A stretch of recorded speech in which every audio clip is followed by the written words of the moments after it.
Olá, hoje nós vamos falar sobre contrato de namoro. Será que tem diferença para a união estável? Será que mudou alguma coisa depois da pandemia? Nós vamos saber isso com a nossa convidada de hoje, que é a advogada Nilza Mendes Osório, especialista em direito de família. Obrigada por ter aceito o nosso convite para esse bate-papo. Bom, vamos primeiro situar, né, o momento que nós estamos.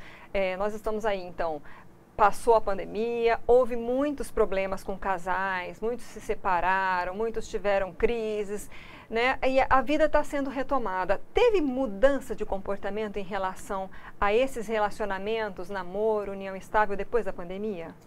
Sim, né? Então, assim, como eu mexo com a área de família, inclusive a separação foi muito, e a questão dos casais ficarem precavidos, né? Então, assim, com a pandemia, o homem ou a mulher perdeu o emprego, resolveram coabitarem junto, dividir despesas. Só que acontece, o que nós falamos muito isso, às vezes eu, Nilza, tenho certeza que eu não estou casada, mas o meu parceiro acha que nós estamos vivendo um casamento, né? Digamos que o pessoal fala muito a união estável. Então teve a mudança, sim. As pessoas, às vezes, por impulso, vão morar junto e depois, quando termina aquela relação, aí às vezes sempre tem uma mágoa, aí foram buscar o judiciário. Né? Então, assim, para evitar isso, muitos começaram a fazer o contrato de namoro. Né? E tem, assim, um tempo mínimo de relacionamento, de namoro, sei lá, ficou e aí, olha, acendeu a luzinha, vamos fazer um contrato? Existe um prazo para se iniciar esse contrato? Não, mas deveria ser logo ter aquela vontade de morar junto, né? Não existe, porque assim, até a questão você reconhecer a união estável, não tem mais, eu tenho que viver, antigamente era 5 anos, não. 1 mês, 2, 3 meses, eu brinco muito. Esses namoros na internet, por exemplo, que as pessoas se conheceram, aí a pessoa vai lá para a Itália, que é muito comum, vai viver em união estável lá, o homem vem para cá. Então, se conhecerem 1 mês, estão vivendo em união estável, mas eles têm a ciência que eles estão vivendo um relacionamento, aí já muda o status lá no Facebook, compromisso sério, casado. Então, tudo isso vai acontecendo, né? Acaba acontecendo isso tudo. E aí vai configurando a união estável. Sim, configura. Então, assim, o namoro, o contrato de namoro é quando você vai fazer o contrato de namoro, você está dizendo assim, olha, eu estou namorando. Então, tudo que é meu e tudo que é seu. Então, assim, caso nesse período, 5, 6 meses, eles perceberam que o que eles estão vivendo realmente é união estável, eu posso converter em união estável? Pode, sim. Vai até o cartório, né? O que eu aconselho sempre, procura um advogado. Por quê?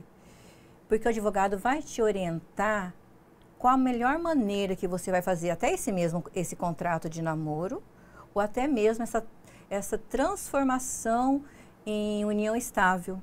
Porque aí você vai fazer um documento público, ali você vai colocar suas regras, que é importante isso. E muitos não se preocupam, às vezes, em fazer isso, deixa para depois da dissolução e a justiça ter que resolver essa situação que poderia ter sido resolvido antes.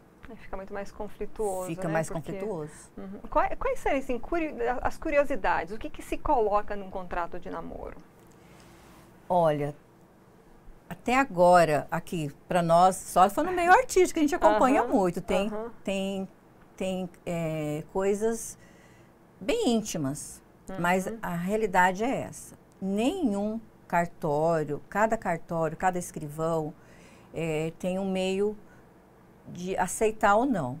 Então, o que não pode, nada que denigre a imagem de alguém, nada que saia de um contexto da normalidade. Eu posso colocar cláusula de multa de traição? Pode.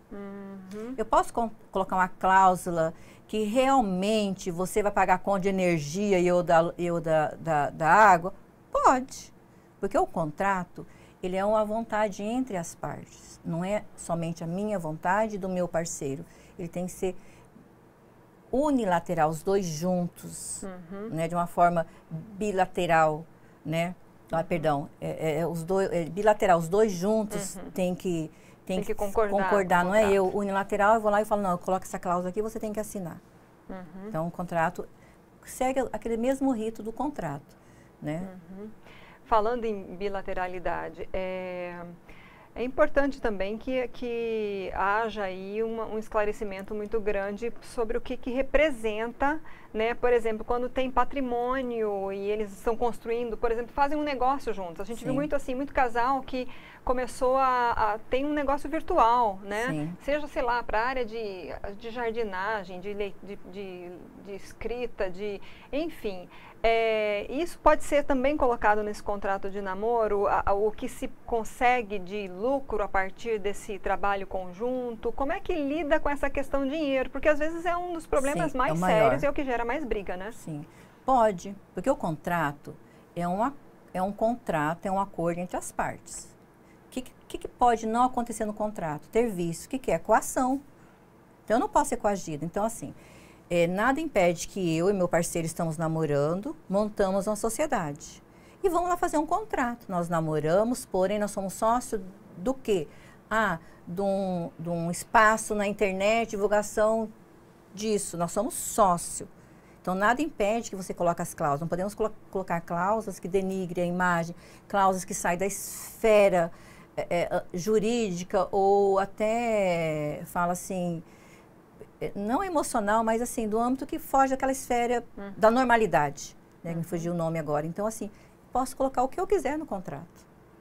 Se houver, por exemplo, coação entre as partes e o advogado ou o escrivão perceberem, eles podem se recusar a fazer esse contrato? Pode. O escrivão, principalmente. O advogado, nós falamos muito isso, que nós advogados, nós somos o primeiro juiz de admissibilidade.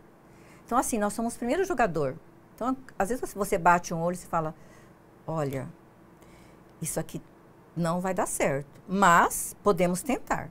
Então, assim, se você procurou um advogado e você quer colocar alguma cláusula, se não da maneira que você quis que colocasse, mas o advogado, com certeza, ele vai te informar ou arrumar uma outra maneira, um outro contexto de colocar aquela cláusula que não transpareça uma coação ou nada parecido. Então, às vezes, as pessoas, elas querem impor em alguma coisa que, na realidade, não é aquilo. Então, aonde eu volto a falar que é importante você procurar um profissional, né, para você te instruir e você fazer um contrato de acordo que mais tarde, né, você não passa ter que enfrentar um judiciário porque uma cláusula errada, mal colocada e mal feita, que às vezes passou batido no próprio escrivão, que às vezes até o ser humano acontece.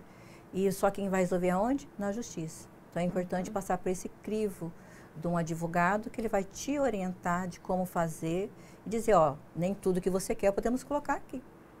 Né? Que é importante isso. Hoje em dia tem muitos casais que optam por relacionamentos, na hora que começa a ter um relacionamento, começa a namorar, olha, vai ser aberto, vai ser fechado, né? O relacionamento fechado é aquela questão de só as duas pessoas, né? E o aberto admite que a pessoa tem relacionamento com outros. Isso pode ser colocado em cláusula né, como cláusula em contrato de namoro? Relacionamento aberto, por exemplo. Porque às vezes, você pode namorar com outra pessoa, mas existem também as regras entre eles, né? Mas não pode fazer isso, não pode ser assim. Isso pode ser, acho que é algo, não sei se é algo que, né? Na prática isso acontece. Agora se passa pro contrato, pode ou não pode? Eu nunca fiz, mas o que acontece, né? Como a gente, né, tem muitos colegas, né? Então eu estudo muito mentoria, que acontece? Cada estado, cada cartório tem uma maneira de aceitar as coisas. Por exemplo, Rio Grande do Sul, outros estados, tem algumas cláusulas que eles não aceitam. Então, de repente, eu vou fazer uma cláusula dessa, que meus clientes querem, e aqui o cartório daqui não faz objeção. Então, o que nós fazemos hoje em dia? Então, assim, o cliente lá de São Paulo é super tranquilo você fazer um contrato, desde que você não coloca. Tanto que nós temos artistas, né? Que já fizeram contrato, né? Colocaram isso. Então, ou seja, nós sabemos que São Paulo não tem objeção de colocar essa cláusula. Então, o contrato você pode fazer em qualquer lugar. De repente, o casal está viajando. Doutor, elabora um contrato que eu já vou registrar ele aqui. Qualquer lugar. E qualquer cartório registra Qualquer esse cartório. tipo de contrato? E também qualquer cartório você faz a dissolução do seu contrato. Não é aquele que você fez, eu moro aqui em Várzea Grande, eu moro em Cuiabá. Se mudarem de cidade, eu posso chegar lá em São Paulo, onde eu quiser, e fazer a dissolução do meu contrato. Mas precisa haver uma comunicação entre os cartórios para isso ser dissolvido, né? Ou não sei se é feito. Eu levo o contrato em mãos, acredito, e chega lá no cartório e fala, eu quero dissolver isso aqui. Faz um distrato. O distrato, né? O distrato, e o cartório faz aquele procedimento corriqueiro deles. Né, que eu estava até conversando, é que não deu tempo, com uma cartorária, e ela estava me explicando mais ou menos como que funciona na hora que chega lá dentro. Aí ela fala, doutora, aí é a confusão, porque ninguém procura um advogado, aí vem aqui só para fazer o quê? O distrato. E às vezes eles olham lá, tem coisas que eles mesmos não podem, nem eles podem, às vezes fazer um distrato sem indicação, olha, isso aqui é só judicial. Nessas situações, por exemplo, então há um contrato, eles começam a conviver e aí de repente surge, não sei se as partes podem trazer junto para si, né, herdeiros, mas de repente o casal tem um filho, surgem herdeiros, isso já pode ser considerado como união estável, como formação de família. Quando acontece esse tipo de situação, esse contrato vale de namoro? O que nós também não podemos não fazer é querer burlar a lei. O que acontece? Eu tenho certeza que eu, Nilza, vivo em união estável, porém, eu tenho um patrimônio, né? Eu ganho muito mais que meu parceiro, eu tenho um patrimônio mais elevado, agora eu vou induzir ele lá a fazer um contrato de namoro. Olha, amor, olha, então vamos fazer um contrato de namoro que é mais seguro, tá? Então, assim, você vê, a gente foi morar junto, eu pago todas as contas, sabe? Então, assim, eu tento burlar a situação. Aí você me pergunta assim, mas aí depois ele perdeu os direitos dele? Aí entra a justiça. Entendeu? Assim, então, às vezes acontece também isso. Então, a pessoa vive em união estável ali, pública, porque assim, você morar junto ou morar separado não significa também que você não está em união estável. Tem muitos casais que vivem em união estável, mas moram em casa separada. Está virando normal. Tudo, o porquê desse contrato? Devido a essa normalidade que desconfigurou esse negócio de namoro. Né? O casal, antigamente, namorava um final de semana, ia para o cinema, e hoje não, eles viajam junto, moram junto. Por que surgiu a questão do contrato de namoro? Porque, é o que eu já falei, na cabeça de um, às vezes eu estou em união estável, mas na cabeça do outro nós vemos um namoro. Então, assim... Nossa, relações humanas são bem tão complicadas, Eu né? falo que família cada caso é um caso. Eu não posso... Tem a lei me ajuda muito. Mas, assim, cada um que me procura é o caso. Não tem, assim, uma lei específica. Eu falo assim, não, o seu caso, baseado no artigo tal, na lei tal. Mas eu vou ter que trabalhar cada caso. E pode acontecer depois disso de a parte não concordar ou ficar desempregada e pedir, por exemplo, pensão? Aí depende se é homem ou se é mulher. Tem muitos casos que o homem pede a pensão para a mulher. Pode acontecer isso também? Aí vem aquele lado. Você vive em união estável ou você vive um namoro? Se você não se precaveu, aí tanto o homem, tanto a mulher vai buscar o judiciário para ele resolver isso. Então nós temos, inclusive, tem um jurista, né, um desembargador, que ele fala assim que o contrato, ele é como se fosse uma ofensa à justiça.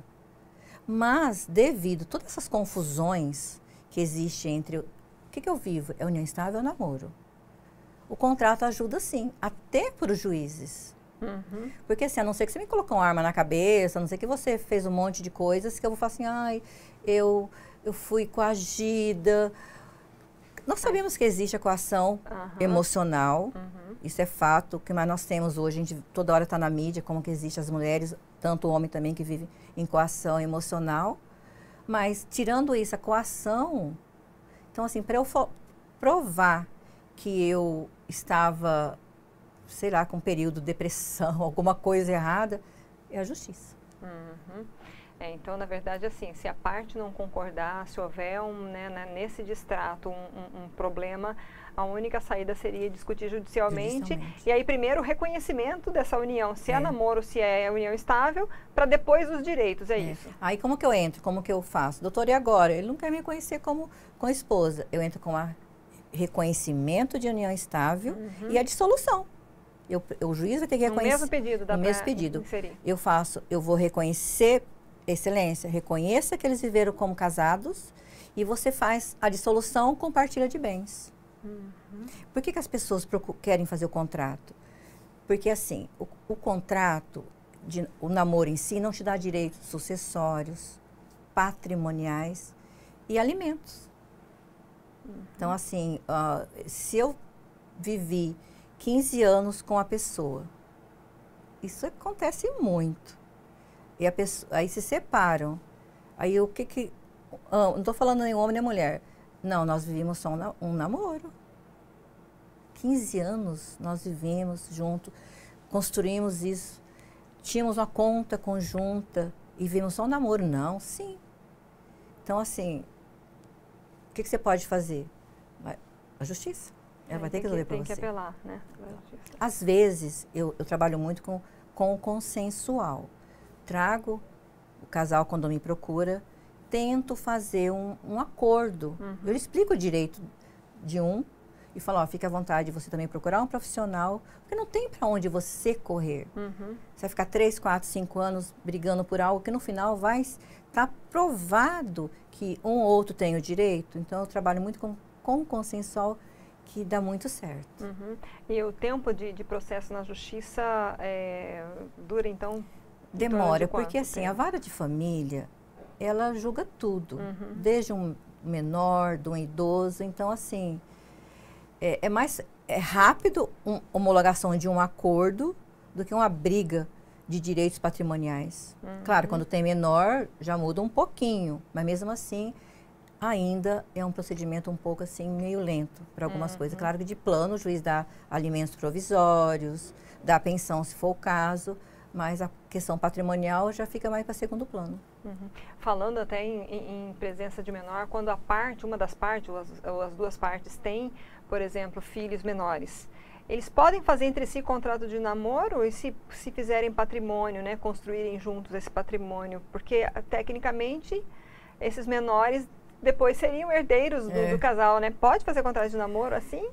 Na realidade, assim, por exemplo, foi isso que eu entendi. Você casando, já tem tá eu tenho os meus, ele tem os dele. Isso. Aí a gente começa a namorar, vamos fazer um contrato de namoro. Mas aí começam a construir patrimônio. Esse contrato é válido? Aí o que acontece? Aí tem que ser. O que acontece? É caso, né? Esse contrato eu fiz porque eu tenho os meus bens e você tem os seus bens. Aí nós estamos só namorando. Agora, se a partir daquele momento um ou outro perceber que aquele contrato de namoro, mas não é um namoro, eu estou vendo união estável, por quê? Nós abrimos uma conta conjunta, meu dinheiro vai junto na mesma conta, nós fomos lá e compramos, eu dei 20 mil para comprar um terreno, então, ou faça a conversão, ou às vezes 90% do brasileiro, ele se acomoda naquela situação, não vai lá nem fazer o distrato, a vida que segue, aí quando vem se separar, ou Deus me livre, alguém venha a faltar, que vai buscar os direitos. Aí, nesses casos, a pessoa configurando, olha, a gente fez um contrato, mas meu parceiro veio a óbito, só que aí vem de novo. A justiça vai decidir sua vida. Bom, para a gente encerrar, Nilza, o que você, então, sugere, aconselha quem está iniciando um namoro? Não sabe ainda se é namoro, se é união estável, se pretendem ficar juntos ou não. O que fazer quem já está começando, né? Porque quem está já no emaranhado aí, depois vai dar um jeito de resolver esse nó.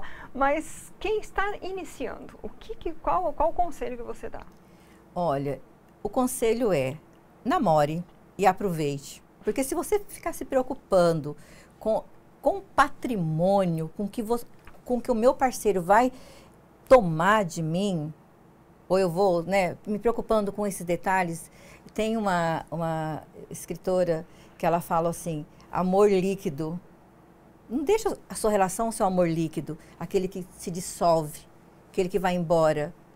Então, assim, você aproveite a questão do namoro, deixa bem claro que vocês vivem em uma relação de namoro, porque o contrato pode ser verbal também. Olha, nós estamos namorando. Então, assim, aproveite esse momento, namorem.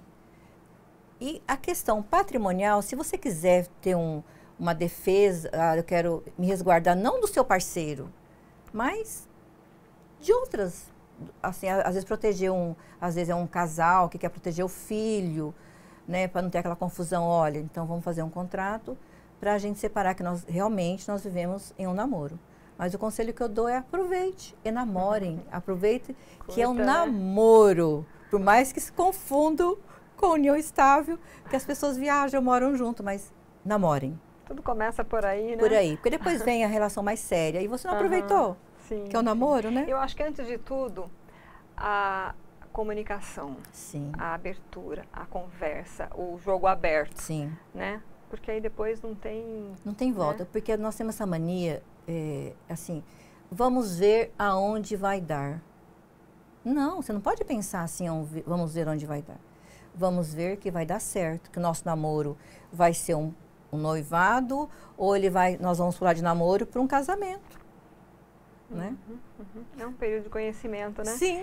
Nilza, quem quiser te conhecer mais, né, quem quiser buscar né, informações, né, você tem rede social, escritório, onde que pode te encontrar? Tem, eu tenho a minha rede social, que é Nilza Osório ADV, né? Lá eu trato alguns assuntos pertinentes à questão de família. E também temos o Instagram do escritório, né? Mendes Osório. E meu escritório fica em Várzea Grande. Então, assim, muitas pessoas me ligam para justamente tirar alguma dúvida. Eu falo que é melhor você conversar com alguém antes do que você fazer alguma coisa errada e depois vir se arrepender. Né? Tá joia. Muito obrigada novamente. Eu que agradeço. Nós conversamos com Nilza Mendes Osório, advogada, especialista na área de Direito da Família. E essa entrevista fica disponível no nosso canal do YouTube, no site RD News. Curta e compartilhe. Obrigada pela audiência e até a próxima.